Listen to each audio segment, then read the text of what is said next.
Ada iblisnya di sana, ada setannya yang selalu menggoda manusia agar manusia lari dari kebenaran, jauh dari ketaatan kepada Allah. Ada setannya.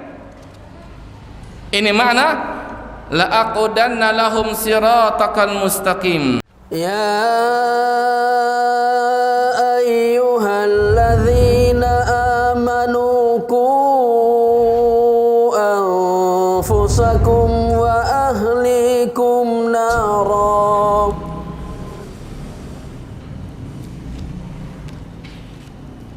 Ikhwan maju. Bismillahirrahmanirrahim. Assalamualaikum warahmatullahi wabarakatuh. Innal hamdalillah nahmaduhu wa nasta'inuhu wa nastaghfiruh wa na'udzu billahi min shururi anfusina wa sayyiati a'malina. Man yahdihillahu fala mudilla lahu wa man yudlil fala hadiya lahu. Ashhadu an la ilaha illallah wahdahu la syarika lah wa ashhadu anna Muhammadan abduhu wa rasuluh. Amma ba'du, fa inna asdaqal hadithi kitabullah wa khairal hadi hadi Muhammadin sallallahu alaihi wasallam wa syarral umuri muhdatsatuha fa inna kulla muhdatsatin bid'ah wa kulla bid'atin dhalalah wa kulla dhalalatin finnar. Ikhwani fid din, a'azakumullah. Ikhwan dan akhwat yang Allah muliakan, puji syukur senantiasa kita panjatkan kepada Allah Azza wa Jalla yang sampai hari ini, detik ini, kita masih diberikan oleh Allah Azza wa Jalla kenikmatan, terutama nikmat sehat wal afiat, dan juga nikmat Islam dan iman yang menjadi asas dalam kehidupan kita sebagai hamba Allah tabaraka wa ta'ala. Dengan nikmat iman dan Islam, kita menjadi hamba Allah seutuhnya. Kita beribadah, kita sujud, kita berdoa, kita meminta hanya kepada Allah Azza wa Jalla, sehingga tidak ada satupun ibadah yang kita lakukan kecuali hanya untuk dan karena Allah tabaraka wa ta'ala. Dan juga dengan nikmat sehat wal afiat, kita bisa mengerjakan ketaatan kepada Allah Azza wa Jalla, bisa bersaum di Ramadan tahun ini, mengerjakan salat berjamaah, menuntut ilmu dan menyebarkannya, dan juga seluruh aktivitas ketaatan kepada Allah Subhanahu wa ta'ala. Dan juga nikmat waktu luang sehingga kita bisa hadir di majelis yang mulia ini untuk membahas satu tema terkait dengan musuh berat manusia, musuh bebuyutan manusia, musuh bapak kita dan musuh ibu kita, yaitu syaitan dan jerat-jeratnya. Yang kita berharap kepada Allah Azza wa Jalla diberikan taufik dan hidayah untuk istiqamah di atas ketaatan setelah kita mengenal jerat-jerat syaitan, dan bisa kita menghindarinya dengan izin Allah Subhanahu wa ta'ala setelah kita berdoa dan bertawakal kepadanya Jalla wa ala. Kemudian ikhwan dan akhwat yang Allah muliakan, sebelum kita bahas tentang jerat-jerat syaitan dan langkah-langkah syaitan yang dilancarkan kepada Bani Adam agar manusia itu sesat dengan sejauh-jauhnya, tidak mengenal Allah tabaraka wa ta'ala, dan masuk dalam golongan syaitan, hizbus syaitan. Kita perlu memperhatikan tentang satu bentuk keimanan kepada Allah Azza wa Jalla adalah beriman kepada perkara-perkara yang gaib. Adanya jin, syaitan dan iblis itu masuk dalam kategori beriman kepada perkara-perkara yang gaib, dan itu menjadi ciri khas dari hamba-hamba Allah yang bertakwa. karena syaitan, jin, iblis dan bala tentaranya adalah makhluk dan mereka memiliki alam tersendiri dibanding alam manusia. Karenanya Allah Subhanahu wa taala memerintahkan kita untuk beriman kepada seluruh perkara yang gaib, di mana Allah mengatakan tabaraka wa taala, alif lam mim dzalikal kitabu la raiba fihi hudal lil muttaqin alladzina yu'minuna bil ghaibi wa yuqimuna as-salah wa mimma razaqnahum yunfiqun. Alif lam mim, kitab Al-Quran ini tidak ada keraguan padanya sebagai petunjuk bagi mereka yang bertakwa kepada Allah Subhanahu wa taala, yaitu mereka yang beriman kepada perkara-perkara yang gaib, menegakkan salat dan menafkahkan sebagian rezekinya di jalan Allah terhadap apa yang kami anugerahkan kepada mereka. Di antara perkara yang gaib yang wajib kita imani adalah keberadaan jin, syaitan dan bala tentaranya. Yang ini tidak diyakini oleh orang-orang yang menyimpang, yang zaman sekarang mereka menamakan dengan golongan agnostik, yang tidak beriman, tidak percaya kepada perkara-perkara yang gaib. Atau mereka orang-orang ateisme yang tidak percaya adanya Allah Azza wa Jal, dengan meyakini alam tercipta dengan sendirinya tanpa ada seorang pencipta. Maka sebagai orang yang beriman, apapun yang difirmankan Allah Azza wa Jalla dalam Al-Quranul Karim, khususnya dalam perkara-perkara gaib, perkara-perkara keimanan yang tidak boleh bagi akal untuk bermain di dalamnya, yang landasannya hanya wahyu dari Allah Subhanahu wa taala, maka wajib kita beriman kepada apa yang telah difirmankan Allah Subhanahu wa taala. Karena sekali lagi, perkara ini, perkara syaitan, jin dan bala tentaranya, haruslah kita berlandaskan dengan apa yang telah difirmankan Allah Subhanahu wa taala, hanya bersandar dari wahyu. Karena keberadaan mereka tidak kita ketahui secara nalar. Anggota tubuh kita, panca indera kita nggak bisa menangkap adanya mereka kecuali setelah kita mengetahui adanya dari Allah Subhanahu wa taala. Karena hanya sebatas mengandalkan ilmu yang ada sama kita, mengandalkan panca indera kita, kita nggak akan bisa menangkap sinyal ada mereka. Karena Allah mengatakan Subhanahu wa ta'ala, wa ma utitum minal ilmi illa qalila, dan tidaklah kalian diberi ilmu kecuali hanya sedikit. Dan perkara yang gaib tidak ada landasan dari akal, semuanya berpulang kepada Allah Subhanahu wa ta'ala. Sebagaimana Allah mengatakan tabaraka wa ta'ala, qul la ya'lamu man fis samawati wal ardil ghaiba illallah wa ma yash'uruna ayyana yub'atsun. Katakanlah, tak ada seorang pun baik yang di langit maupun di bumi yang mengetahui perkara-perkara yang gaib kecuali hanya Allah, dan mereka tidak mengetahui kapan mereka akan dibangkitkan oleh Allah tabaraka wa taala.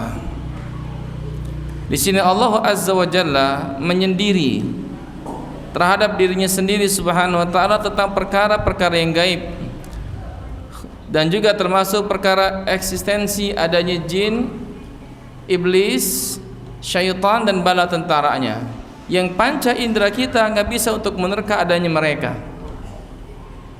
kecuali sandarannya wahyu dari Allah tabaraka wa taala.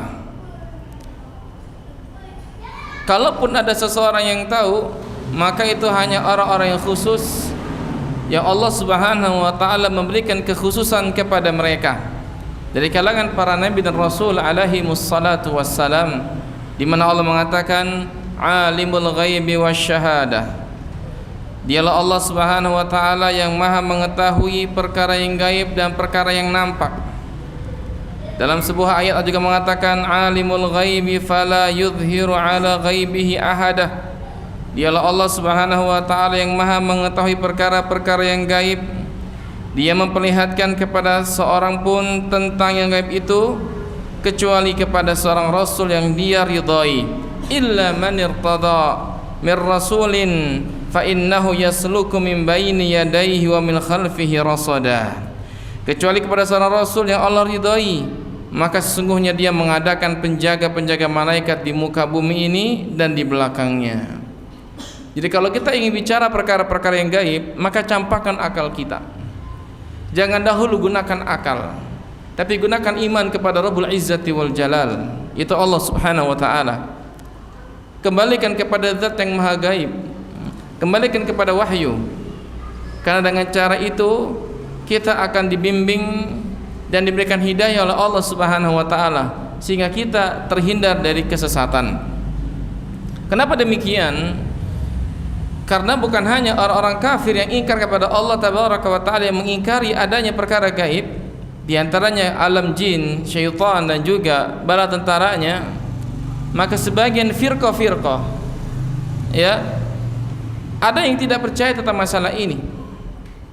Sebagian Mu'tazilah mengingkari hal tersebut, bahkan mengingkari adanya seseorang yang kesurupan.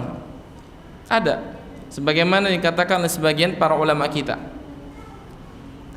Sebagaimana mereka mengingkari adanya sihir. Ya, oleh karena itu kita kembalikan masalah ini kepada Allah dan Rasulnya. Karena kita nggak dikasih ilmu tentang perkara gaib secara khusus. Kalaupun ada, itu sandarannya hanya kembali kepada Allah dan Rasulnya sallallahu alaihi wa ala alihi wasallam. Ikhwan fiddin, a'azakumullah. Oleh karena itu tak ada seorang pun yang berani angkat bicara tentang permasalahan alam jin, alam syaitan, alam iblis dan seluruh barang tentaranya dan kiat-kiatnya, jerat-jeratnya, khutwah-khutwahnya, langkah-langkahnya untuk menggoda, menjaring manusia masuk ke dalam neraka sa'ir, kecuali sandarannya Alkitab dan Sunnah dari Nabi sallallahu alaihi wa ala alihi wasallam. Ini harus kita yakini pertama kali. Oleh karena itu tak boleh seorang pun bicara masalah ini kecuali setelah dia mengetahui landasannya dari Al-Quran dan Sunnah Nabi sallallahu alaihi wa ala alihi wasallam. Khonifuddin a'azakumullah. Bahasan kita pembahasan yang penting terkait dengan jerat-jerat syaitan, karena kita sedang membicarakan musuh bebuyutan kita, musuh di mana dia telah menancapkan bendera-bendera peperangan, menabuh genderang perang kepada kita sebelum kita dilahirkan oleh bapak ibu kita, bahkan sebelum Allah Azza wa Jalla mengeluarkan keturunan anak Adam dari tulang sulbinya. Iblis, syaitan, jin-jin yang jahat telah menabuh genderang perang kepada Nabi Adam alaihi salatu wassalam sampai tegaknya hari pembalasan dari Allah Azza wa Jalla. Mereka telah memproklamirkan terhadap kita tentang permusuhan yang sangat besar, musuh bebuyutan. Oleh karena itu Allah Subhanahu wa taala menyebutkan dalam banyak Al-Qur'anul Karim, lebih dari 10 ayat. Bahkan kalau kita baca setiap ayat dari ayat-ayat Al-Qur'anul Karim, pasti di sana Allah menyinggung tentang jerat-jerat syaitan. Entah itu kesyirikan, kekufuran, kemunafikan, cinta kepada kemaksiatan, benci kepada ketaatan, loyalitas kepada orang-orang kafir, benci kepada orang-orang yang beriman. Itu semuanya jerat-jerat syaitan. Tidak ada satu ayat kecuali berbicara tentangnya. Karena sebelum Rabbul Alamin menciptakan manusia selain Adam alaihi salatu wassalam, mengutus para rasul alaihi salatu wassalam, menurunkan kitab-kitabnya kepada manusia, syaitan di hadapan Rabbul Alamin, di hadapan seluruh makhluk di atas langit, di hadapan malaikat, di hadapan Adam alaihissalatu wassalam, telah memposisikan dirinya sebagai musuh yang begitu nyata. Allah sebutkan tabaraka wa ta'ala dalam surah 7, surah Al-A'raf, di ayat ke-11 Allah mengatakan, dan juga ada pada surah Sad, lalu surah Taha, kemudian surah Al-Baqarah, ya, di awal-awal, dan seterusnya, di mana Allah mengatakan tabaraka wa taala, wa laqad khalaqnakum thumma sawwarnakum thumma qulna lil malaikati isjudu li adama fasajadu illa iblis lam yakun minas sajidin. Kami benar-benar telah menciptakan kamu wahai Adam, kemudian kami bentuk tubuhmu. Allah ciptakan langsung Adam dengan kedua tangannya mulia tabaraka wa taala, dengan mengambil seluruh tanah di muka bumi. Allah ciptakan Adam dengan rupa yang sangat sempurna, sehingga anak keturunan Adam itu rupanya, bentuknya, warna kulitnya, rambutnya, warna matanya, semuanya berbeda, karena Allah Azza wa Jalla ciptakan Adam dari semua unsur tanah di muka bumi ini. Lalu kami bentuk engkau Adam dengan sempurna. Tsumma qulna lil malaikati isjudu li Adam. Setelah sempurna ciptaan Adam tersebut, kata Allah, kami berfirman kepada malaikat, usjudu li Adam, sujudlah kalian semuanya kepada Adam. Ini sujud litakrim, sujud untuk memuliakan Adam, bukan sujud untuk menyembah Adam. Karena tidak mungkin Rabbuna Azza wa Jalla perintahkan makhluknya, hambanya untuk berbuat syirik kepada dirinya subhanahu wa ta'ala. Ini sujud kepada Adam di sini adalah sujud untuk memuliakan Adam, sujud untuk mengakui akan keesaan Allah, akan sempurnanya penciptaan Allah Subhanahu wa taala. Usjudu li Adam, maka sujudlah kalian kepada Adam. Fasajadu, maka semuanya malaikat itu sujud. Illa iblis, kecuali iblis. Lam yakun minas sajidin, dia tidak pernah sujud kepada Adam. Ini hikmah ikhwan dan akhwat yang Allah muliakan. Allah menggunakan huruf lam sebagai huruf nafi, kemudian Allah sebutkan fi'il mudhari. Ketika lam masuk ke dalam fi'il mudhari, itu artinya perbuatan tersebut tidak akan pernah terjadi kecuali jika Allah menghendaki tabaraka wa ta'ala. Lam yakun minas sajidin, tidak pernah sujud sampai hari ini, sampai hari kiamat. Kemudian Allah mengatakan tabaraka wa ta'ala, qala ma mana'aka alla tasjuda id amartuk. Wahai iblis, Allah di sini enggak sebut nama, Allah langsung to the point. Qala ma mana'aka, hai iblis, apa yang menghalangimu untuk sujud kepada Adam id amartuk, ketika aku perintahkan engkau sujud kepadanya. Maka iblis menjawab dengan akalnya yang sempit. Dia mengkiaskan dirinya dengan Adam, lalu mengatakan dirinya lebih hebat, lebih baik dibanding Adam, hanya sebatas akal fikiran, bukan tanpa keterangan. Keterangannya datang dari dirinya tanpa keterangan dari Rabbul Alamin. Apa kata dia? Ana, lihat kalimatnya ana, aku. Dia sandarkan segala kebaikan itu pada dirinya. Ana khairun minhu, aku lebih baik dibanding Adam. Dia sandarkan kebaikan itu kepada dirinya, bukan kepada Allah. Khalaqtani min nar, engkau ciptakan aku dari api. Wa khalaqtahu min tin, engkau ciptakan dia dari tanah. Sehingga Al-Imam Ibnu Hazm dan juga Al-Imam Ibnu Qayyim rahimahullahu ta'ala menegaskan kepada kita, makhluk yang pertama kali berani melawan firman Allah dengan akal, dengan kias, dengan perbandingan adalah iblis. Dan itu maksiat pertama kali yang diciptakan di langit sebelum diciptakan maksiat di muka bumi ini. Subhanallah. Digunakan akalnya untuk mengatakan dirinya lebih hebat, lebih baik dibanding Adam yang telah diciptakan dari tanah sementara dirinya dari api. Padahal kata para ulama, tanah lebih manfaat dibanding api. Tidak ada sesuatu yang kita lemparkan ke dalam api kecuali akan hancur binasa. Lain dengan tanah. Kalau kita lemparkan barang-barang yang sulit dihancurkan oleh tanah, barang itu akan tetap ada. Kalau kita masukkan benih-benih tumbuhan ke dalam tanah, dia akan tumbuh dengan izin Allah tabaraka wa ta'ala. Tapi ketika kita lemparkan sesuatu dalam api, dia akan hancur binasa, sebagaimana ungkapan Al-Imam Ibnu Qayyim rahimahullahu ta'ala. Jadi ikhwan a'azakumullah, tidak ada makhluk yang berani menentang firman Allah tabaraka wa ta'ala, menentang wahyu dari Allah subhanahu wa ta'ala dengan akalnya kecuali iblis. Sehingga kata ulama yang mengatakan rahimahumullah ta'ala, seseorang yang menentang firman Allah perintah Allah dan Rasulnya dengan akalnya, maka di dalam bab ini serupa dengan iblis laknatullah. Ya, inilah ikhwan azakumullah, bagaimana Allah azza wa ceritakan kepada kita tentang hakikat iblis. Ya, kemudian iblis dikeluarkan oleh Allah Subhanahu wa taala dari surga. Sebagaimana kata Ibnu Qayyim, diusir dari kerajaan langit, dirubah rupanya menjadi seburuk-buruk rupa.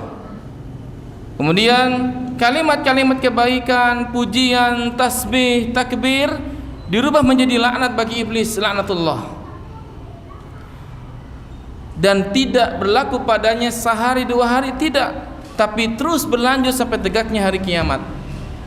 Dan nanti iblis berkhutbah di hadapan pengikutnya di hari kiamat untuk berlepas diri agar pengikutnya tidak mencalanya sama sekali di akhirat ketika mereka mengikuti iblis laknatullah.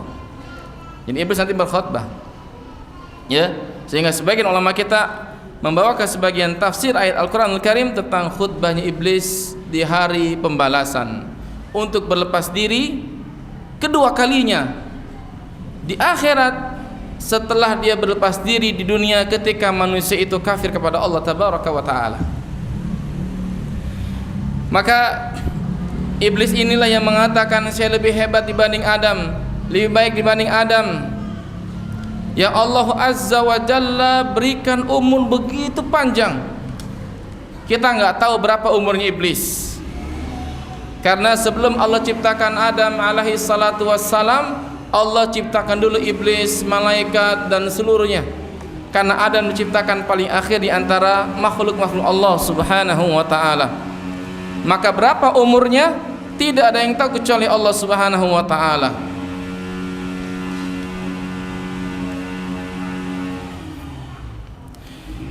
Oleh karena itu Allah Azza wa Jalla dengan hikmahnya memberikan tenggat waktu kepada iblis sampai hari kiamat untuk bisa menggoda Nabi Adam dan anak keturunannya. Dan Allah mengatakan Subhanahu wa taala pada ayat berikutnya, qala anzirni ila yaumi yub'atsun. Iblis mengatakan, ya Allah, berikan aku tenggat waktu sampai mereka semuanya dibangkitkan, sampai hari kiamat. Qala innaka minal munzarin. Allah mengatakan, sesungguhnya kamu termasuk orang-orang yang memberikan tangguh. Akhirnya, ikhwan fillah azakumullah, bapak dan ibu kita Adam dan Hawa digoda oleh iblis. Allah berikan keluasan. Ya, yang sebelumnya Allah Subhanahu wa taala memberikan ultimatum kepada Adam agar jangan sampai tergoda oleh iblis, jangan sampai Adam dikeluarkan dari jannah.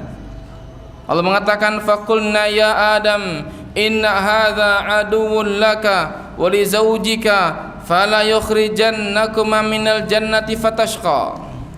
Maka kami berkata kepada Adam, wahai Adam, sesungguhnya ini iblis ini, Allah katakan inna hadza, sesungguhnya iblis ini, Allah mengatakan demikian untuk menghinakannya. Allah gak sebut namanya, inna hadza, sesungguhnya ini nih iblis, aduwwun laka, sebagai musuhmu, wali zaujika, dan untuk istrimu. Fala yukhrijannakuma, jangan sampai dia mengeluarkan engkau minal jannati fatashqa, dari surga yang niscaya kamu akan sengsara. Lihat, jadi Allah Subhanahu wa taala sebenarnya telah memberikan ultimatum kepada Adam. Jangan sampai Adam digoda oleh iblis, didatangi oleh iblis, diberikan bujuk rayu yang begitu indah dan menawan, sehingga luluhlah hati Adam, yang pada akhirnya dia pun celaka keluar dari surganya Allah Subhanahu wa taala. Maka ketika iblis dilaknat oleh Allah Subhanahu wa taala, diusir dari kerajaan langit, dirubah bentuknya menjadi seburuk-buruk rupa, dan tidak ada yang menyertai iblis kecuali kekufuran, kesyirikan, kekafiran, kesesatan, kesengsaraan. Tidak ada satu kebaikan pada iblis sama sekali. Maka dia mengatakan dan menganggap dirinya lebih hebat dan merendahkan Adam di hadapan Allah tabaraka wa taala dengan serendah-rendahnya. Lihat beraninya iblis. Apa kata dia? Qala ara'aitaka hadzal ladzi karramta 'alayya la in akhartani ila yaumil qiyamah la ahtakinanna dzurriyyatahu illa qalila. Ayat. Iblis mengatakan, "Ya Allah, terangkanlah kepadaku tentang orang ini nih. Tentang ini nih." Gitu. Tentang orang ini yang engkau telah muliakan dirinya atas diriku. Direndahkan Adam, tentang dia nih yang engkau pandang lebih hebat, lebih baik dibanding diriku, ya Allah. Coba terangkan kepada diriku tentang ini. Iblis menantang Allah. Seakan-akan Allah enggak tahu tentang hakikat penciptaan Adam alaihi salatu wassalam. Seakan-akan Allah tidak memiliki hikmah yang besar atas penciptaan Adam alaihi salatu wassalam. Seakan-akan Allah menganggap remeh kejadian tersebut dan menganggap hasil seluruh jerih payah iblis dalam beribadah kepada Allah tidak ada artinya. Karena kata sebagian salaf kita, jamaah memuliakan, iblis adalah dahulu orang yang paling hebat ibadahnya kepada Allah, memuji Allah, sujud kepada Allah, mentasbihkan Allah tabaraka wa taala, mengakui akan keesaannya subhanahu wa ta'ala. Namun tatkala Allah ciptakan Adam dan Allah perintahkan dia untuk sujud kepada Adam, dia mulai membangkang kepada Allah azza wa jal, dan dia bangkang Allah di hadapan seluruh malaikatnya yang tujuannya untuk menjatuhkan Allah subhanahu wa ta'ala. Lihat apa kata iblis, la in akhartani ila yaumil qiyamah. Lihat, seandainya engkau tangguhkan aku, akhirkan umurku ya Allah sampai hari kiamat, la ahtikanna dzurriyyatahu illa qalila. Pasti benar-benar aku akan sesatkan seluruh keturunannya kecuali sebagian kecil saja. Di sini hadirin yang Allah muliakan, iblis telah menampakkan kekafirannya kepada Allah yang sebelumnya dia beriman kepada Allah, menampakkan peperangannya, menabuh genderang peperangan, menancapkan bendera-bendera perang kepada Allah dan juga kepada Adam, bahkan kepada seluruh makhluk kecuali orang-orang makhluk-makhluk yang mengikuti gerak-gerak kesyaitan iblis. Bahkan dalam ayat lainnya di surah ke-17 ayat berikutnya, di ayat 16, 17 dan seterusnya, Allah mengatakan subhanahu wa ta'ala, qala fabima aghwaytani la'aq'udanna lahum siratakal mustaqim thumma la'atiyannahum min bayni aydihim wa min khalfihim wa an aymanihim wa an syama'ilihim wa la tajidu aktsarahum syakirin. Maka iblis menjawab ketika Allah subhanahu wa ta'ala mengusirnya dari jannah, dia mengatakan, fabima aghwaytani, karena engkau telah menghukumi aku sesat. Sebagian orientalis, sebagian firqah-firqah sesat, khususnya Qadariyah, tidak meyakini bahwasanya kesesatan itu datangnya dari Allah. Allah yang telah menyesatkan iblis. Ya, dan dia mengatakan fabima aghwaytani, karena engkau telah menghukum saya sesat. Ini yang dinamakan dengan takdir kauniyah, yang pasti terjadi menurut ilmu dan kehendak Allah subhanahu wa ta'ala, namun tidak harus dicintai Allah. Beda dengan takdir syar'iyah.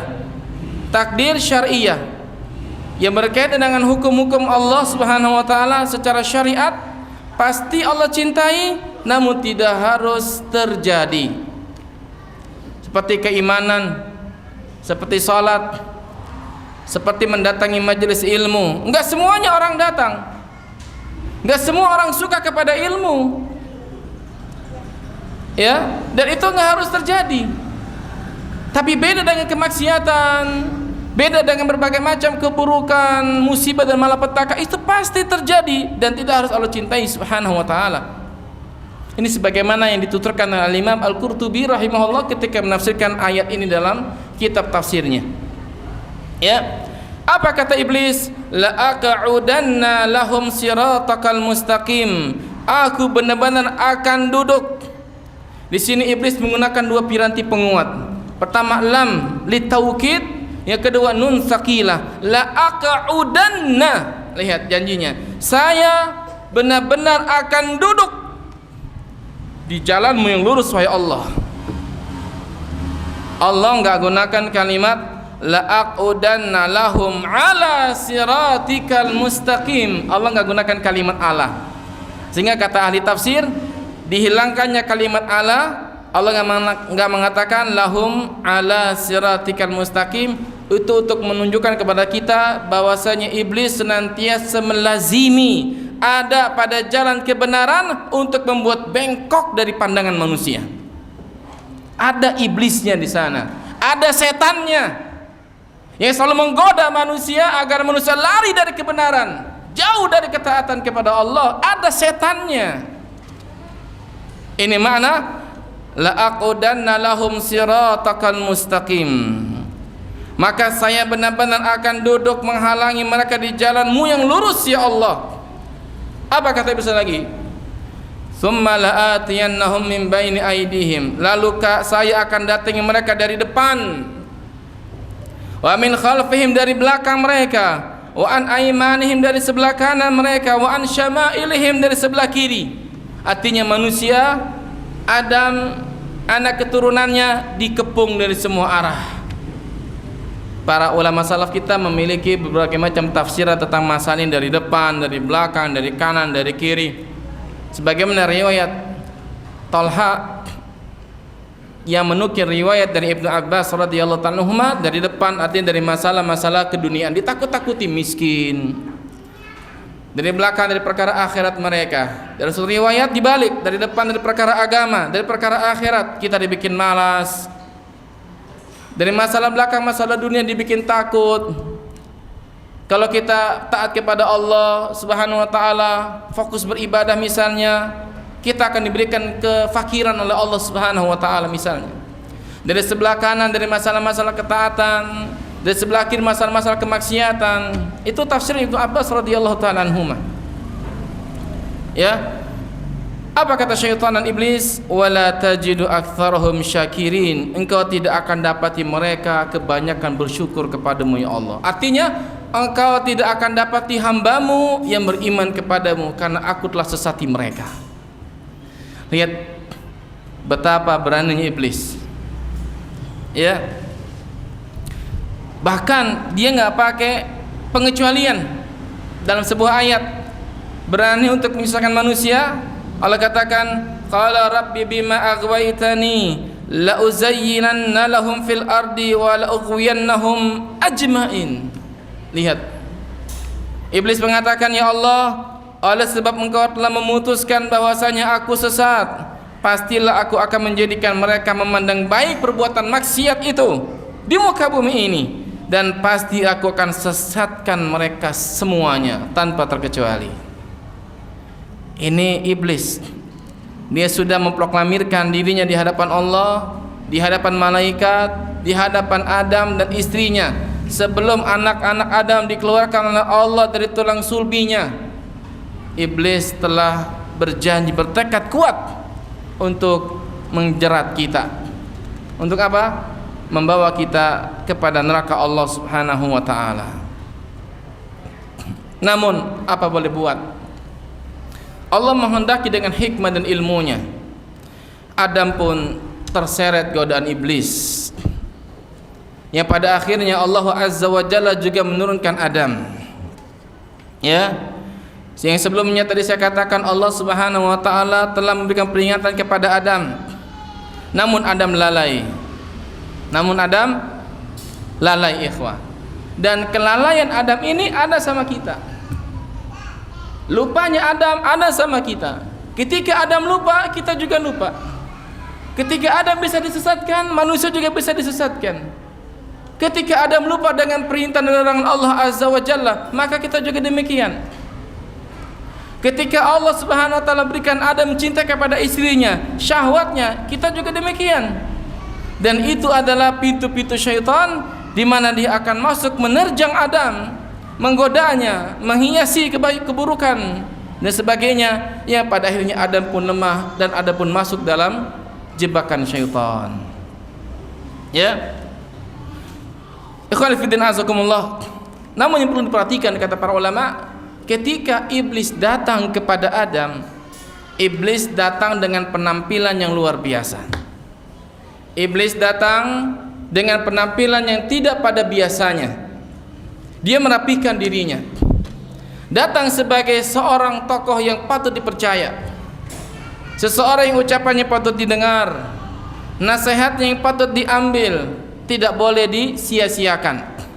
Ya, oleh karena itu Allah Subhanahu wa taala juga memberikan kita peringatan dalam sebuah ayat dalam surah Yasin. Allah katakan, alam ahad ilaikum ya bani adam alla ta'budu syaitan innahu lakum aduwwum mubin. Ini peringatan dari Allah. Bukankah aku telah peringatkan kalian wahai manusia, wahai anak Adam, supaya kamu jangan menyembah syaitan. Sesungguhnya syaitan itu adalah musuhmu yang amat sangat nyata.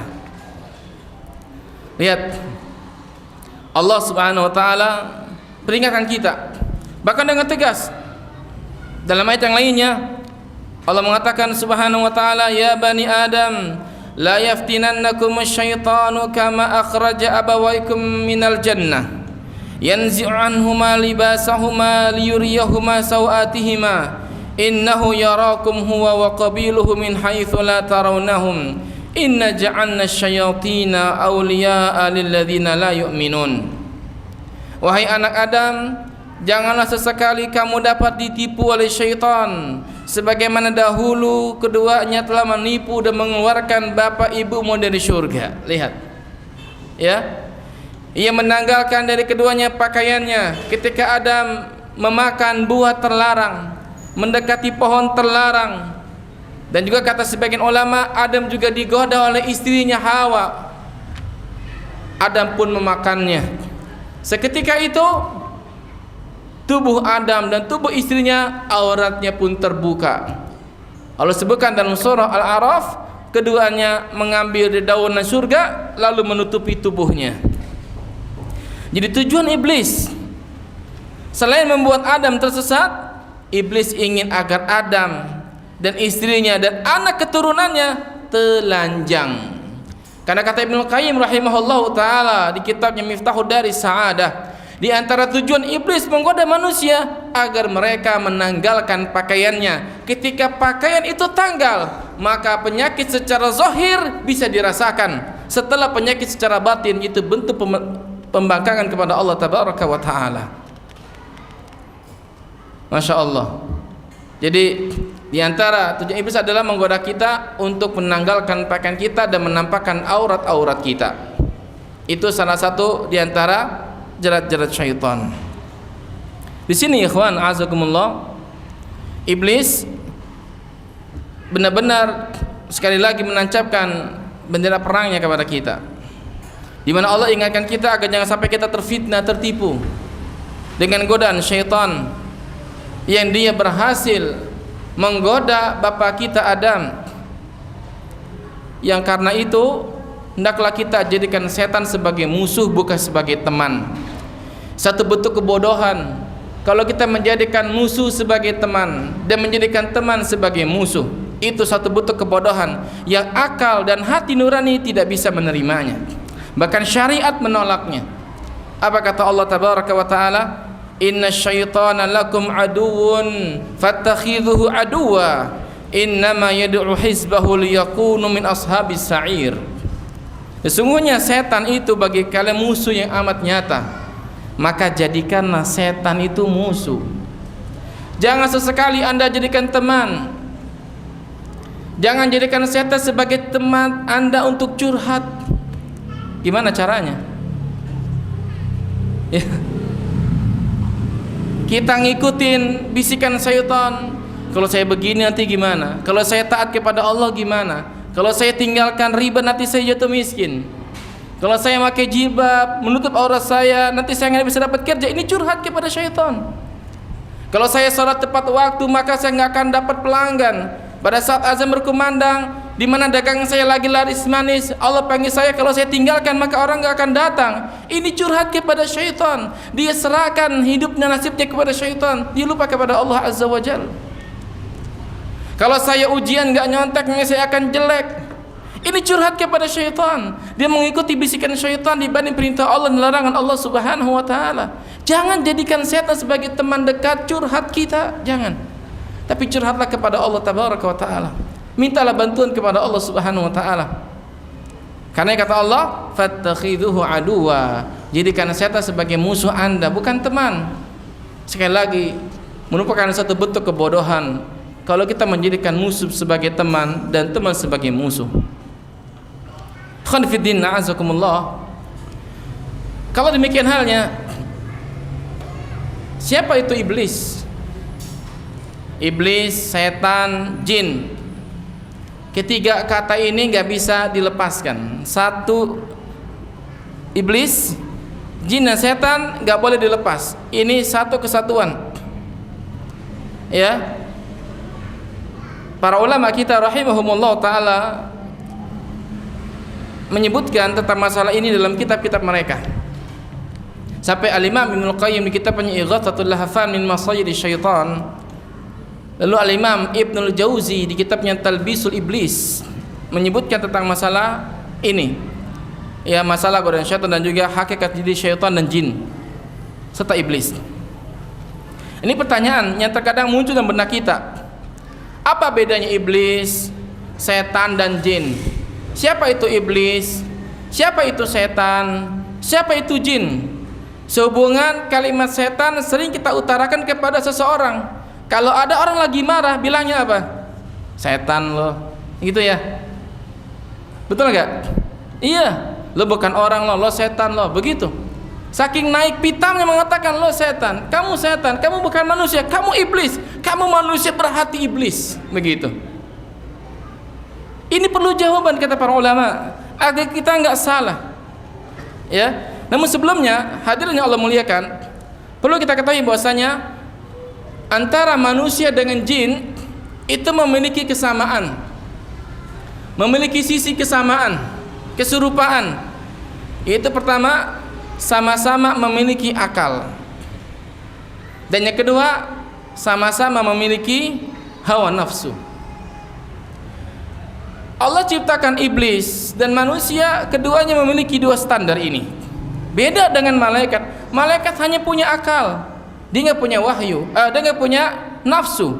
Kata Allah, hatta idza fuzzi'a an qulubihim qalu madza qala rabbukum qalul haqqa wa huwal aliyyul kabir.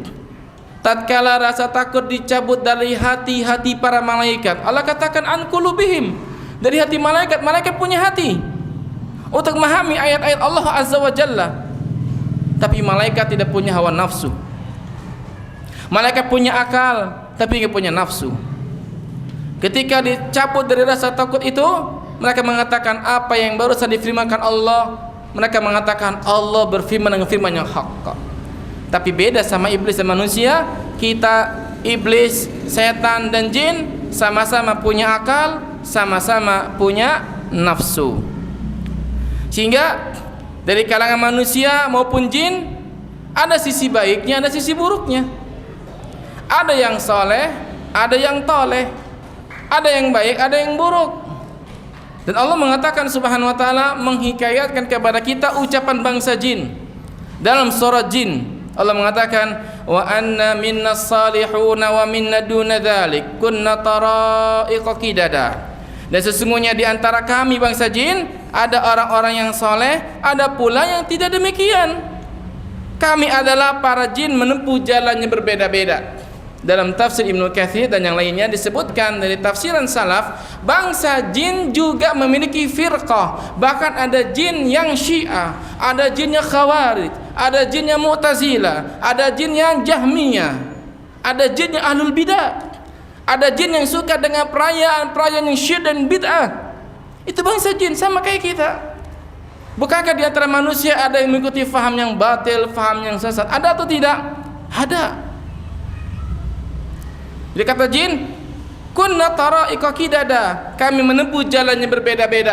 Bahkan kata Imam Asy-Sya'bi kalau tidak salah ingat, jin ada yang Syiah Rafidhah, jin ada yang Nasara, jin ada yang Yahudi.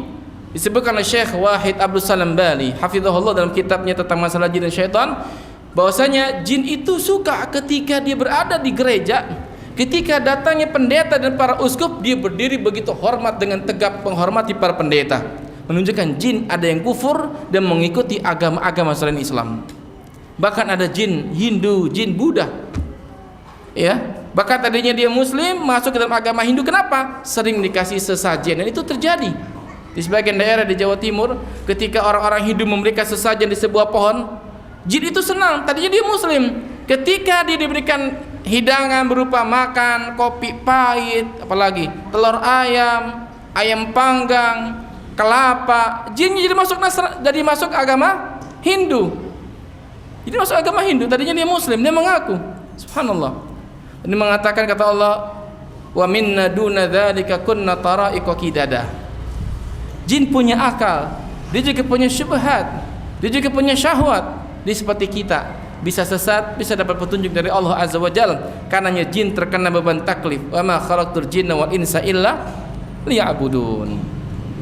Ya. Tinggallah iblis. Iblis ini siapa? Kata para ulama, terjadi khilaf memang. Sebagian salaf kita Ibnu Abbas, Mujahid, Ikrimah, Ad-Dhahhak dan yang lainnya mengatakan iblis itu malaikat yang membangkang. Ya. Tapi ini kurang tepat. Karena ketika Allah berbicara tentang malaikat, Allah sebutkan ciri-cirinya. Ketika malaikat tidak mau sujud kepada Adam, illa iblis, kecuali iblis. Ini istitsna munqati, bukan istitsna muttasil. Dalam bahasa Arab ada istitsna pengecualian. Ketika sebutnya malaikat, lalu iblis. Apakah iblis bagian dari malaikat atau tidak? Sehubungan Allah mengatakan illa iblis. Ini istitsna munqati', terputus. Artinya iblis bukan kategori malaikat. Karena asal penciptaannya berbeda. Dari api, ada manusia dari tanah, malaikat dari cahaya. Malaikat untuk taat kepada Allah tabaraka wa taala. Malaikat enggak pernah membangkang kepada Allah tabaraka wa taala. Malaikat senantiasa beribadah kepada Allah, tidak pernah putus dari ibadahnya. Iblis membangkang. Iblis dari api. Iblis menancapkan permusuhan kepada Allah tabaraka wa taala. Sehingga mazhab yang kuat, iblis bukanlah malaikat. Dia dari kalangan jin, kata para ulama. Ya. Oleh karena itu Allah Subhanahu wa taala menyebutkan dalam sebagian ayat Al-Qur'an, kana minal jinni fafasaqa an amri rabbih. Iblis dari kalangan jin dan dia membangkang, bersikap fasik kepada perintah Allah tabaraka wa taala. Dan jin ini jamaah, dia kayak kita, ada yang taat, ada yang maksiat. Ketua jin yang jahat, dedengkotnya jin yang jahat, bosnya bahasa kitanya, jin yang kufur yang jahat, iblis. Dan iblis inilah dari kalangan jin yang Allah berikan tenggat waktu sampai hari kiamat. Adapun jin yang lainnya dia mati kayak kita. Jin yang lainnya mati kayak kita, kayak manusia. Adapun iblis yang dia pernah berdoa kepada Allah Subhanahu wa taala, Rabbi anzirni ila yaumil qiyamah, ya Allah berikan aku tangguh sampai hari kiamat. Dia berdoa dan menyebut nama Allah. Qala Rabbi, ya Allah ya Tuhanku. Dia mengakui Allah sebagai Rabbnya. Ini menunjukkan kalau iblis saja berdoa dengan menyebut nama Allah, Allah kabul. Apalagi kita. Di sini kita nggak boleh putus asa dari rahmat Allah tabaraka wa taala. Jadi ikhwan azakumullah, iblis adalah termasuk golongan jin. Hanya saja bedanya, iblis dari golongan jin yang ditangguhkan umurnya oleh Allah, sedangkan jin secara umum mati meskipun umurnya juga panjang. Ya, dan iblis termasuk jin yang jahat, bahkan dia ketuanya jin yang jahat. Adapun setan, ya, setan adalah sebutan bagi sifat yang buruk. Ya, terkadang Allah Subhanahu wa taala sebut jin yang jahat sebagai syaitan. Bahkan Allah terkadang sebut manusia yang jahat sebagai setan. Min syarril waswasil khannas alladzi yuwaswisu fi sudurin nas minal jinnati wan nas. Jadi setan adalah sebutan bagi setiap jin yang jahat dan manusia yang melampaui batas. Bahkan kata ulama, binatang-binatang yang jahat dan buruk yang bisa mengganggu manusia, makhluk yang lainnya, itu juga layak dikatakan sebagai setan. Lihat dalam hadis Nabi tentang anjing hitam, kata Nabi apa? Itu setan. Ya, itu apa? Itu setan. Jadi setan adalah sebutan bagi jin yang jahat, manusia yang jahat, yang kufur kepada Allah, yang mengajak kepada kemaksiatan, dan juga kepada binatang-binatang yang bisa merusak, itu namanya setan. Ya, Allah sebutkan ikhwan a'azakumullah dalam surah 6, surah Al-An'am di 112, wa kadzalika ja'alna likulli nabiyyin aduwan syayatinal insi wal jin yuhi ba'duhum ila ba'din zukhrufal qawli ghurura. Dan demikianlah kami jadikan pada tiap-tiap nabi itu musuh, yaitu setan-setan dari jenis manusia dan setan-setan dari jenis jin, yang sebagiannya saling memberikan wahyu, membisikkan kepada sebagian yang lainnya dengan perkataan-perkataan yang indah lagi menipu manusia. Jadi kalau ada orang yang menipu manusia dari jalan yang benar, dari manhaj yang lurus, dari akidah sahihah, dari ibadah yang benar, dari akhlak yang mulia, itu setan dari kalangan manusia yang saling membisikkan, yang saling memberikan kepercayaan, yang saling memberikan perhatian agar manusia lari dari jalan Allah Azza wa Jalla. Itu setan yang sedang bicara, yang mengajak manusia kepada keburukan. Jadi kesimpulannya, ikhwan asukumullah, iblis adalah ketuanya jin yang jahat. Dan antum boleh katakan itu nenek moyangnya jin, sebagaimana Adam nenek moyang manusia. Jadi ketemu tuh nenek moyang kita Adam dengan nenek moyangnya jin, mereka saling mempengaruhi dan Adam terkena godaan jin, setan, iblis. Hanya adapun Allah keluarkan dari jannah. Kemudian ikhwan azakumullah, setan dari golongan jin, kenapa dikatakan musuh yang nyata dan berat bagi kita? Iblis, bala tentaranya, jin-jin yang jahat, setan, itu musuh berat bagi kita. Kenapa demikian? Paling tidak ada berapa poin, ikhwan. Ya, kenapa Allah katakan demikian sebagai musuh yang berat, yang nyata? Yang pertama, jin, setan, iblis dan seluruh pasukannya tidak bisa kita jangkau dengan panca indera kita, nggak bisa kita lihat. Ya, kalau musuh ada di depan kita, kita lihat, kita bisa menghindar. Tapi musuhnya nggak kita lihat, nggak kita dengar, maka dia menjadi musuh yang paling berat, yang paling hebat buat kita. Apa kata Allah? Innahu yarakum huwa wa qabiluhu min haitsu la tarawnahum. Sesungguhnya ia, setan dan para pengikutnya, iblis dan bala tentaranya, melihat kamu dari tempat di mana kamu nggak bisa melihat mereka. Kita sepakat ikhwan, musuh yang tidak terlihat adalah musuh yang paling berat. Makanya lihat dalam dunia peperangan, kalau ada seorang sniper, penembak jitu dari jauh, kan nggak kelihatan, dia ngumpet, tapi pelurunya bisa nyasar kepala kita. Ya atau tidak? Takut. Ternyata iblis lebih dahsyat dari itu. Dia nggak kelihatan oleh kita. Dan itu hikmah dari Allah. Kalau iblis bisa kita lihat, kita yang bisa hidup. Kalau iblis bisa kita dengar, kita yang bisa hidup. Karena dia akan menakut-nakuti kita tiap hari. Alhamdulillah, kita nggak bisa melihat dia. Sehingga kata Imam Syafi'i, barang siapa yang bisa melihat iblis dalam wujud aslinya, dia kafir dengan ayat yang mulia ini. Sehingga kalau kita lihat tuh, lihat pocong, sundel bolong, genderuwo, kuntilanak, wah ini setan Indonesia, setan paling serem. Ya, nggak ada setan paling serem kecuali setan Indonesia. Beda sama setan-setan luar negeri, keren, pakai jas, pakai dasi, ya kan? Nyisir lagi klimis, kelihatan ganteng. Setan Indonesia, setan paling serem. Itu jin yang menyamar untuk nakut-nakutin kita, karena dia nggak bisa kita lihat. Ya, yang kedua, setan, jin, iblis dan bala tentaranya dekat sama kita, bahkan ada pada diri kita, ya ikhwah. Ya. Apa kata Allah tabaraka wa taala dan Nabi sallallahu alaihi wasallam yang mengatakan, inna syaitana yajri min ibni adam majrad dam. Sesungguhnya setan mengalir dalam tubuh anak manusia sebagaimana aliran darah. Dia masuk ke dalam tubuh kita. Yang dibisiki itu bukan kuping, tapi langsung hati kita. Yang jadi sasaran iblis, sasaran empuk, dia tahu kelemahan kita adalah hati kita. Hati tempat di mana kita memahami ayat-ayat Allah. Hati di mana kita bisa khusyuk, bisa konsentrasi memahami ayat-ayat Allah Azza wa Jalla. Dan hati pula di mana kita cepat lalai. Bayangkan kita lagi salat, kita fokus, tiba-tiba kita ingat ini, ingat itu. Ya kata Nabi SAW, jika orang itu salat maka iblis datang menggodanya. Hai anak Adam, uzkur kadza wa uzkur kadza, ingat ini, ingat itu. Akhirnya pas lagi kita salat, terkadang kita lupa berapa rakaat kita, berapa ayat yang kita baca, ayat apa dan surat apa yang kita baca. Tapi terkadang kita ingat apa yang kita ingat di dalam salat sebelumnya. Jadi dekat dengan kita ya ikhwan. Ya, inilah musuh kita. Musuh kita bukannya kita lihat depan rumah kita. Yang kalau kita ke dapur takut.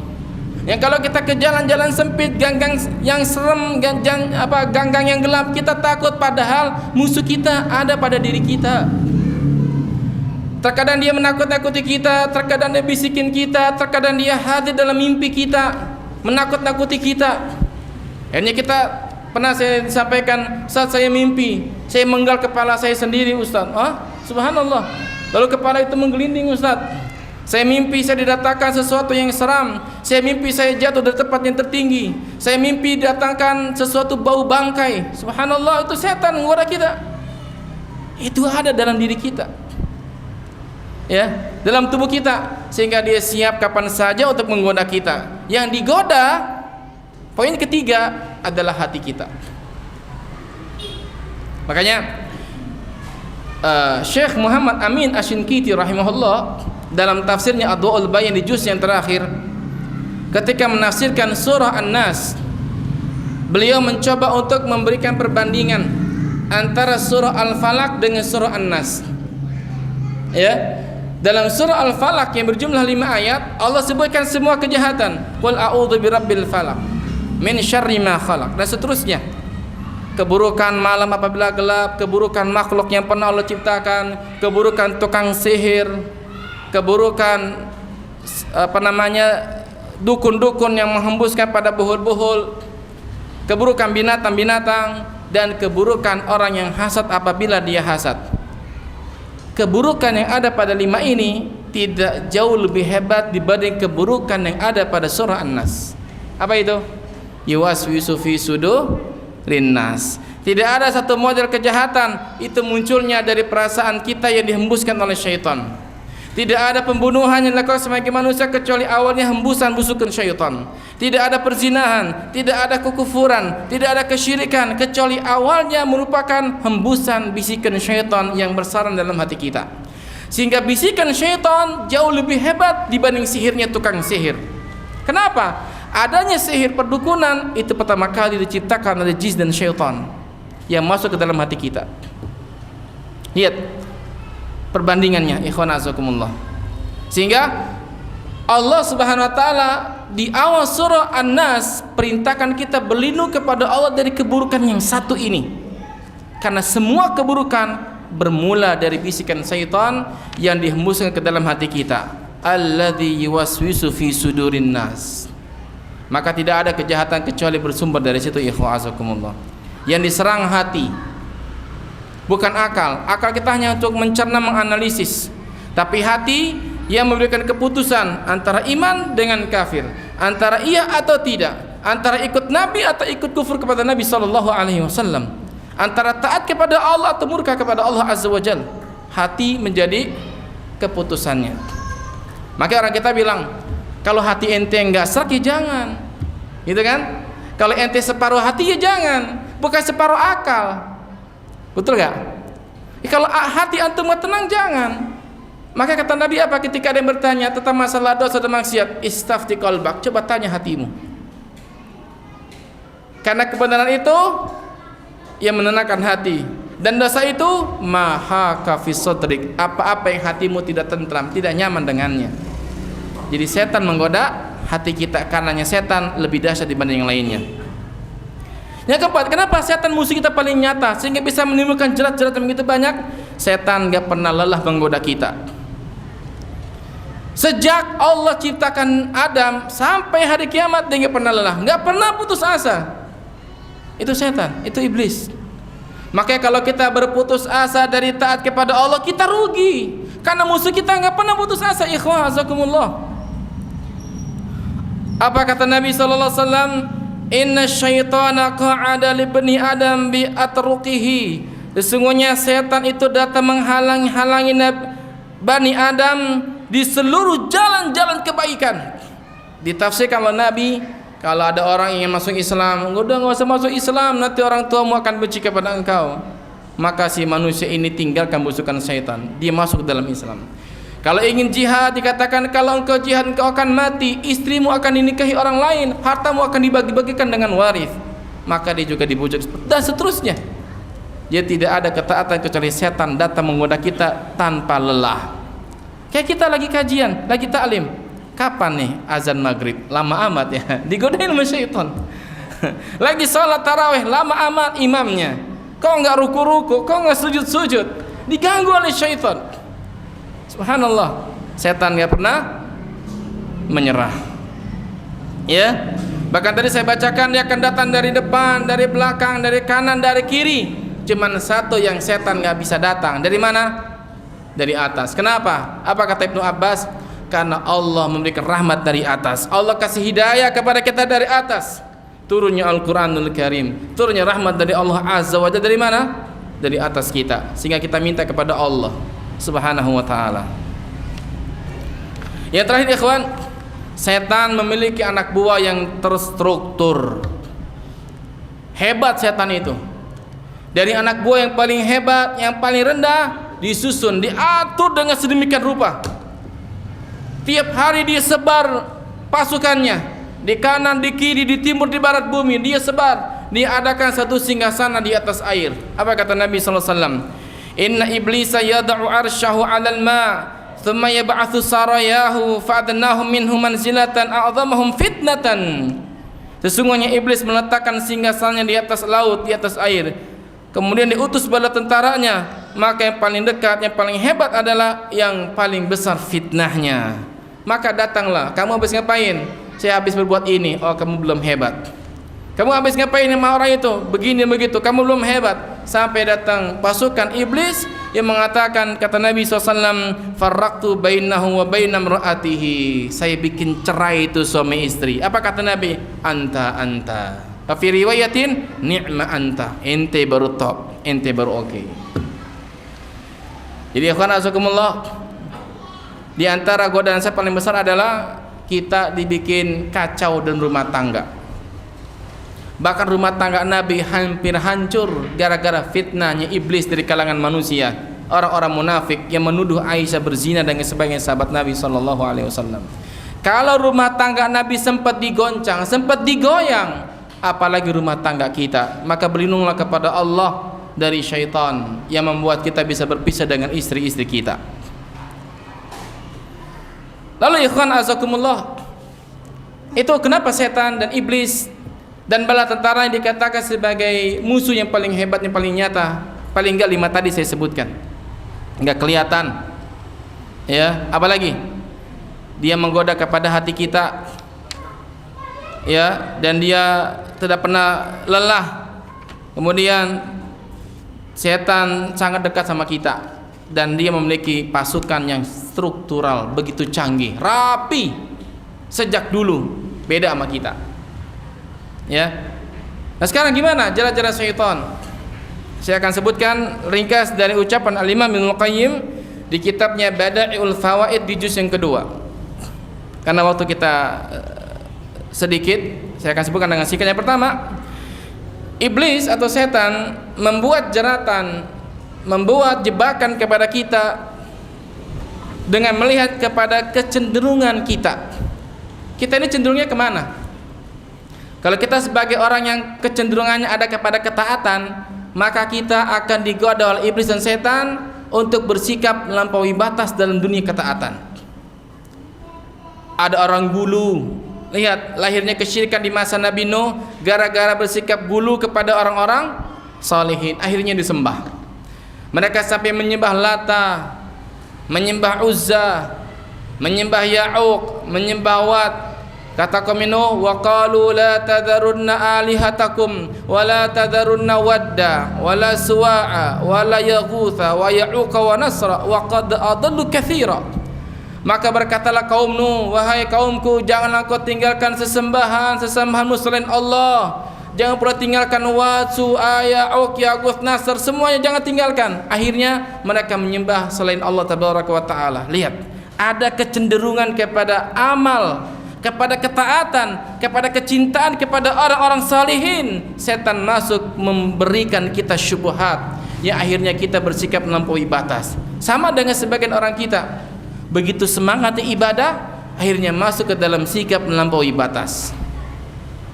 Maka hati-hati dengan sikap melampaui batas, ya, jangan sampai kita melampaui batas. Sehingga Nabi mengatakan sallallahu alaihi wasallam, ayuhan nas, iyyakum wal ghulu fid din, fa innahu ahlaka man kana qablakum al ghulu fid din. Wahai manusia, hati-hati dari berlebihan dalam masalah agama, karena orang-orang sebelum kalian binasa karena bersikap berlebih-lebihan dalam masalah agama. Nabi katakan ini ikhwan dan akhwat yang Allah muliakan, sebabnya pada saat Nabi perintahkan sebagai sahabat untuk mengambil batu untuk melempar jumroh, kata Nabi, seperti ini ukuran kecil aja, bukan ukuran besar. Bahkan diceritakan kepada saya, sebagian jamaah haji atau umroh Indonesia ketika melempar jumroh, ngelemparnya pakai sendal jepit. Allahu Akbar, dilempar pakai sendal jepit. Biar apa? Ya setannya kabur katanya. Allahu Akbar. Bayangin, Nabi perintahkan pakai batu kerikil, bukan batu gede. Ini pakai sendal jepit. Subhanallah. Jadi potensi ikhwan bagi kita yang rajin dalam ibadah nih, ya, digoda oleh setan untuk bersikap berlebih-lebihan. Maka lihat datang 3 orang di masa Nabi, pemuda yang dia menganggap ibadah Nabi itu remeh. Kan Nabi udah diampuni sama Allah, ya, sehingga kita akan sholat malam nggak akan pernah tidur, kita akan menjauhi wanita, terus membujang, tidak akan menikah, kita akan puasa, tidak akan pernah berbuka. Maka Nabi keluar, kalian kayak mengatakan ini dan itu, tidak akan tidur, sholat malam terus, tidak akan menikahi wanita dan akan memujang terus, tidak akan berbuka, akan puasa terus. Demi Allah, saya orang yang paling takwa di antara antum, kata Nabi. Tapi saya apa? Menikah wanita. Saya berpuasa, saya berbuka, dan saya salat malam, saya juga tertidur. Ya, penjelasan para ulama sebagaimana yang disebutkan oleh para ulama kita juga, ya, Syekh Ibrahim waktu beliau mengasih muhadarah, beliau menyebutkan di antara kecenderungan manusia adalah cenderung kepada syubhat. Jadi syaitan datang kepada kita kalau kita cinta kepada agama, dikasih syubhat dengan bersikap berlebih-lebihan. Maka hati-hati ikhwan kepada sikap berlebih-lebihan, ya, sikap mencintai orang soleh, sikap mencintai orang yang taat kepada Allah, jangan berlebihan. Karena orang soleh sehebat apapun mereka punya kesalahan. Para ulama sealim apapun pendapatnya bisa salah bisa benar. Yang maksum hanya Rasulullah sallallahu alaihi wasallam. Ya. Yang kedua, kalau cenderungnya kita kepada kemaksiatan, maka setan akan menjadikan kita haus akan maksiat. Terus maksiat kepada Allah, tinggalkan sholat, asyik dengan ribanya, asyik dengan zinanya, asyik dengan musiknya, asyik dengan 12 cm kepala merah jalannya mundur. Apaan tuh? Sigaret. Iya kan? Dan ketika orang itu asik dengan maksiatnya, yang datang setannya enggak atuk banyak. Apa kata Allah Azza wa Jal? Alam tara anna arsalna syayatina 'alal kafirin ta'uzuhum azza. Lihat, tidakkah kamu lihat bahwasanya kami mengirim setan-setan kepada orang kafir untuk menghasut mereka berbuat maksiat dengan sungguh-sungguh. Kata ahli tafsir, ketika setan mendapati orang itu cenderung kepada kemaksiatan, digoda dan dia kena dengan maksiat, maka setan yang berhasil ini panggil kawan-kawannya untuk terus mendorongnya. Sehingga kemaksiat itu kata ulama ada kelezatan, ada kenikmatan. Akhirnya dia cinta, dia kangen dengan maksiat. Sekali berzina, 2, 3, 4 kali terbilang bilangan itu. Zina lagi, zina lagi, zina lagi. Ada kenikmatan tapi enggak ada kebahagiaan. Ketika dia meninggalkan salat terasa ringan, sekali ini nanti saya tobat kepada Allah. Ketika dia meninggalkan puasa, sekali ini Allah Maha penerima taubat, nanti saya taubat kepada Allah. Terus seperti itu, ada kelezatan, ada kenikmatan. Setannya enggak satu, setannya banyak, kata Allah, asyayatin. Jadi azakumullah, kalau kita udah terjebak dengan maksiat, kadang kita lama dalam maksiat, kita asyik dengan gadget kita buka film-film yang haram, 1-2 kali istighfar, astagfirullah, tundukin pandangan, tadi apa ya? Kayaknya nggak jelas deh, buka lagi, akhirnya astagfirullahalazim, ditutup matanya tapi jarinya dibuka begini. Ya kan, hari itu lihat, besoknya bisa lagi, kemarin baru lihat sebentar, udah nanti istighfar lagi, akhirnya dilihat terus. Setannya nggak satu tapi banyak, digoda oleh syaitan. Lihat, Allah juga sebutkan ikhwan, a'azanillah, dalam surah Araf di ayat ke-203, 202, wa ikhwanuhum yamuddunahum fil ghayyi thumma yuqsirun, dan teman-teman mereka orang kafir, orang fasik, para pelaku maksiat membantu setan-setan dalam menyesatkan manusia, dan mereka tidak henti-hentinya menyesatkan, terus sesatkan. Makanya hati-hati ikhwan, kalau kita ada kecondongan kepada kemaksiatan, segera taubat kepada Allah, hentikan. Maka Nabi ajarkan dalam sebuah hadis, wa'atbi'is sayyi'ata al-hasanata tamhuha, iringi perbuatan buruk Anda dengan ketaatan, dengan kebaikan, niscaya akan menghapus kebaikan tersebut dengan ketaatan tersebut. Taubat kepada Allah, jangan diikuti. Ini yang pertama. Jerat yang kedua adalah at-tazyin, menghiasi kesesatan, kemaksiatan, kekufuran, kesyirikan. Lihat, setan hebat, umurnya panjang, pasti pengalamannya hebat, ya kan? Maka setan akan menghiasi keburukan di hadapan semua manusia, dari berbagai macam kalangan, dari para ulamanya, dari para pelajarnya, dari orang awamnya, dari para rajanya, dari pejabatnya, dari rakyatnya, dari laki perempuannya sampai anak kecilnya, dihiasi oleh syaitan. Menunjukkan itu begitu hebat ikhwan. Hiasan-hiasan syaitan itu adalah buah dari pengalaman yang panjang menggoda anak manusia. Umurnya udah nggak tahu berapa, yang kecuali Allah yang tahu subhanahu wa ta'ala. Maka dia menghiasi kita dengan berbagai macam keburukan. Apa kata Allah? Sebagaimana ayat yang tadi saya bacakan, qala rabbi bima aghwaytani la uzayyinanna lahum fil ardi wa la ughwiyannahum ajma'in. Iblis mengatakan, ya Allah, karena engkau telah mencap aku sesat, pasti aku akan jadikan mereka memandang baik kesesatan, kemaksiatan di muka bumi ini, dan pasti aku susahkan mereka semua. Setan menghiasi, ya. Makanya banyak orang-orang yang digoda oleh syaitan masuk ke dalam dunia kesesatan dengan niat kebaikan. Ini kan baik, apa salahnya? Saya akan zikir kepada Allah, saya mengingat Allah subhanahu wa ta'ala. Kenapa Anda larang saya? Saya mencintai Nabi, makanya saya mengadakan perayaan-perayaan ini untuk menumbuhkan cinta kepada Nabi SAW. Ini kan hobi saya, ini kan hak saya, kenapa diganggu? Lihat, yang jelas setan menggoda kita, membuat keburukan, kemaksiatan menjadi hebat di mata para pelaku maksiat. Makanya orang demikian itu kita nggak punya daya dan upaya kecuali hanya mendoakan kepada Allah agar dapat hidayah. Itu doang. Adapun dakwah mentalnya sudah serahkan kepada Allah Subhanahu wa taala.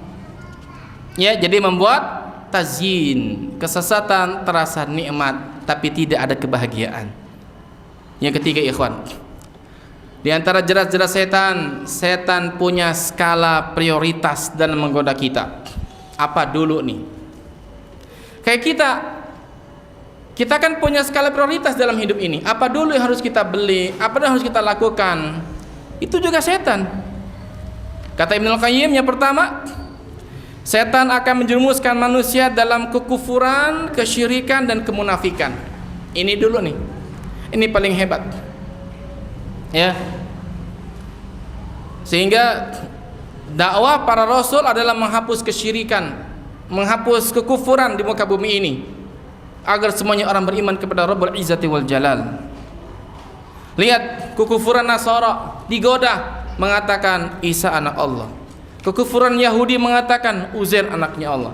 Kekufuran musyrikin mengatakan malaikat anak-anak perempuannya Allah. Kaum muslimin digoda Muhammad itu ya orang yang dekat dengan Allah. Jika Anda meminta kepada Muhammad, maka Allah akan kabulkan. Maka mintalah kepada Allah dengan perantara Muhammad. Kesyirikan ya ikhwan. Ya kan? Makanya jangan tergoda dengan sebuah syair dan nada-nada yang indah yang mengatakan ya Rabbi bil Mustafa balligh maqasidana waghfir lana ma madha ya wasi'al karami. Itu bentuk minta kepada Nabi, ya Allah dengan perantara Muhammad. Balligh maqasidana, sampaikanlah kami kepada maksud dan tujuan-tujuan kami. Minta kepada Allah dengan perantara Muhammad. Muhammad orang yang dekat dengan Allah, Nabi Rasul Allah, Ulul Azmi, Khalilur Rahman. Maka kita minta kepada Allah dengan perantara Muhammad. Ini kan syariat. Digoda, masuk ke dalam syubhat, tawasul yang bid'ah dan syirik kepada Allah. Lihat skala prioritasnya. Ya. Yang kedua, ya diajak berbuat bid'ah. Syirik nggak mempan, ya bid'ah masuki.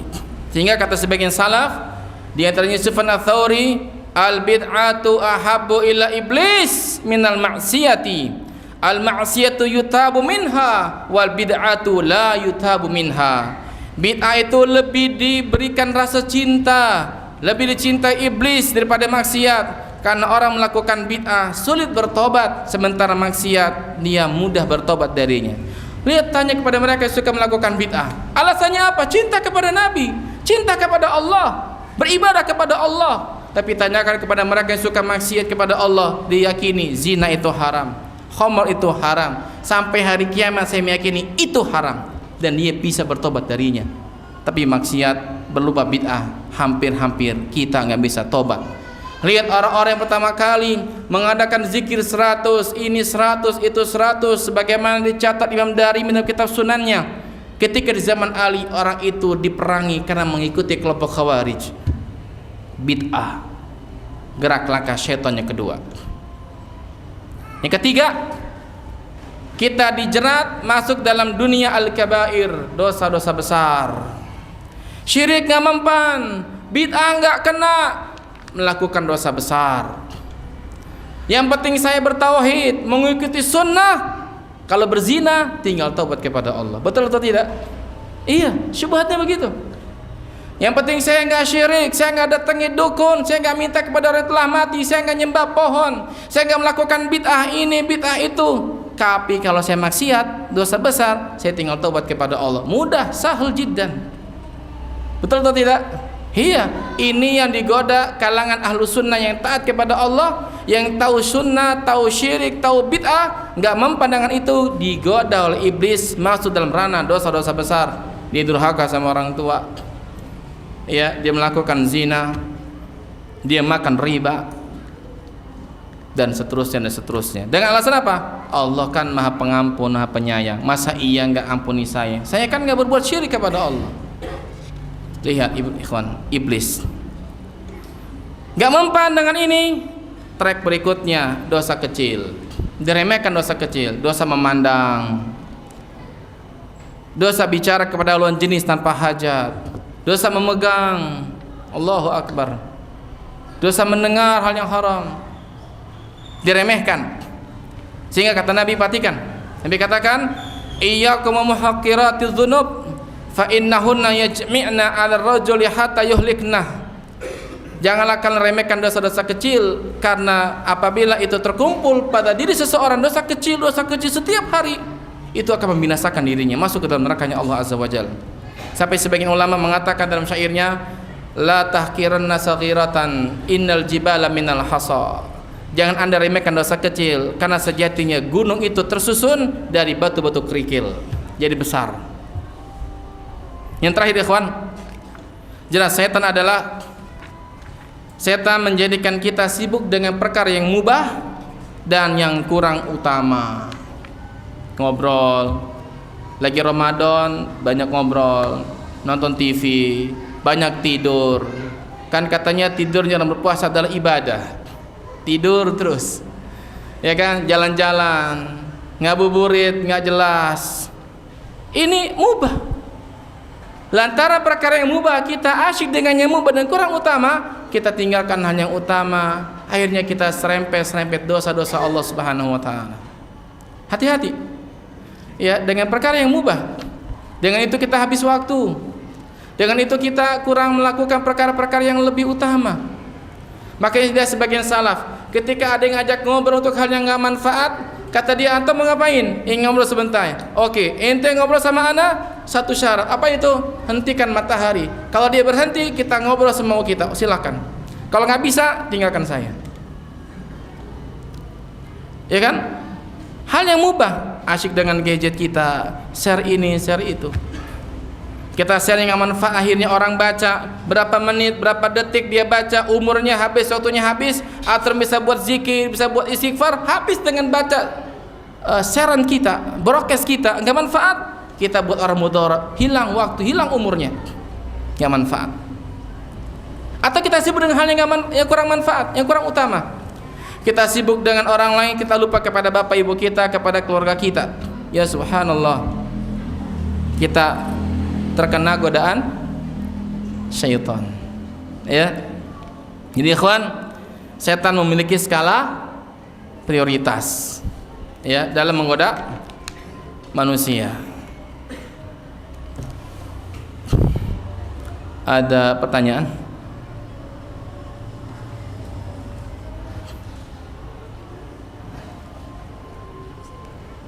Jam berapa? Maghrib. Jam 6 lewat 5. Sekarang jam 6 kurang 10 ya, masih ada seperempat lagi. Ada pertanyaan yang masuk? Ahsanallahu ilaikum Ustaz wa iyyak. Ustaz, apa perasaan cemas saat berdoa, saat berdosa, melakukan maksiat dan diiringi rasa bahwa Allah tidak mengampuni perbuatan dosa kita tersebut datang dari Allah, dari syaitan?